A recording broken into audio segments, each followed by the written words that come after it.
The night breeze blew in the darkness as the archaic shingles of the roof trembled. The old shack by the swamp in Sharon Hollow vibrated and moaned out eerie cries, called out by beams of wood whistling the wind. This can't be the right place. Frank understood Lou's pessimism, but read the label again. Based on the only numbers we found on this sad excuse for a road, this has to be the right number. It looks like something out of a low-budget horror flick, Lou shivered. That sign we passed. Frank tried to lighten the mood with a humorously exaggerated mantra. Beware of Sharon Hollow. Don't do that, Lou snapped. This stuff ain't funny. Frank faked a chuckle and carefully, quietly, put the package down by the only door. I delivered, you knock. Lou shook his head in defiance, then relented and abruptly knocked. Both men fled immediately. Like young boys caught up in an altogether too real trick-or-treat prank, they practically stumbled over each other in their flight, back down the winding path, past the eerie sign, and into the waiting arms of their precious delivery truck. They sped away, with their wheels spinning in the gravel. They tried to shake the creepy feeling they had with this trite conversation about lunch. What should we have for lunch? I think that pizza place we passed looked good. Sure, yeah, great, pizza. I love pizza. The archaic shingles kept whistling in the breeze as night fell and darkness settled in over the old shack, the rickety door, and the package outside. Inside the lonely shack, the great lid of the coffin slowly and methodically lifted open as its occupant drifted slowly towards an upright position. The creaking of the lid echoed through the shack. Under the floorboards, rodents squealed and scurried, and in the corners, spiders twitched and tugged at their webs. In the night darkness of the swampy woods outside, the shrieker shrieked, and bats rustled through the leafy darkness as the occupant of the coffin was finally fully upright. I wish she'd shut up, he yawned. The shrieker, she's like a rooster from hell every damn nightfall. The ghost of Sharon Hollow, echoing in the distance. He practically stumbled out of the coffin and clawed his way across the shack to the small mini-fridge in the corner. He reached in, fumbled around inside before coming out with a clear plastic bag of blood, taking a swig off the end. He gulped it down and sighed. Ah, hospital quality. He shook his head to clear the last cobwebs of slumber. It's amazing what you can get delivered these days, if you're clever. He stopped to smile at himself in the little mirror that hung on the wall. It really served no purpose, as it couldn't show his reflection, but he liked to look into it anyway, and imagine himself back in the old days. He loved his little mirror. It let him imagine what he liked. Besides, since he couldn't admire his reflection, he imagined the little mirror kept him from becoming vain. Not that vanity was a problem for him. There wasn't much to be vain about, not for a long time now. He had been undead long enough to have lost all passion, all zealousness for his own existence. He had lost his handsomeness and sex appeal soon after he started on the packaged blood. It was enough to keep him unalive, but something was lost in the energy when the prey wasn't fresh. Perhaps he should go back to hunting, he wondered now and again, but it had lost its appeal somewhere along the way. He looked at the small black and white television rigged to the same single outlet as his mini-fridge. He remembered that it was October. No way, he chided. I've seen enough. Every year it was the same thing.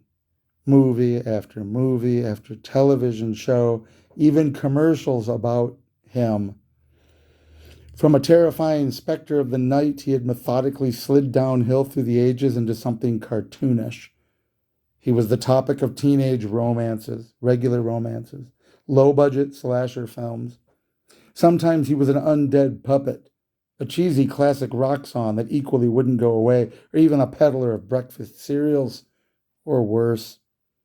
How had he come to this? Oh, how he had come to hate his unlife.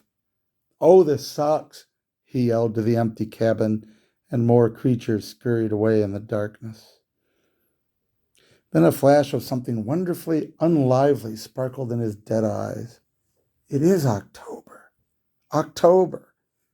His loud exclamation stopped the spiders from spinning, and they retreated deeper into the corners, and the rodents scurried out through unseen holes into the woods. That knock at the door, I thought I dreamed it, but could it be? He bounded for the door as he had once bounded for prey a millennium ago. Jerking the door open, his eyes lit up like the red sun of a Martian sky. "It's here," he said. "It's here," he whispered in stunned delight.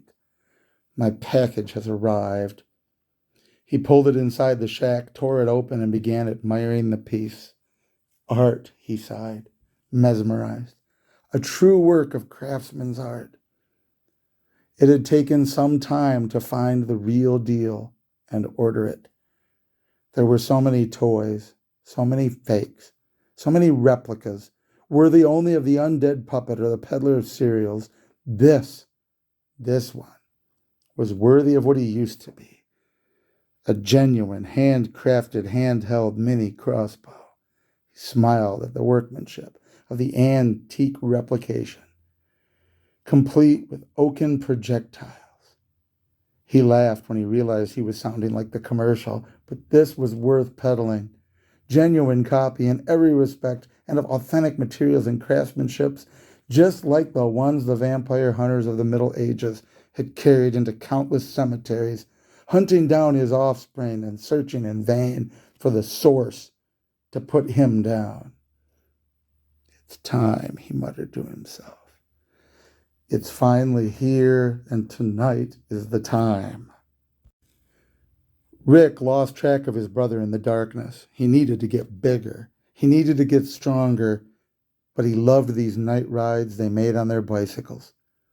It was safe, too.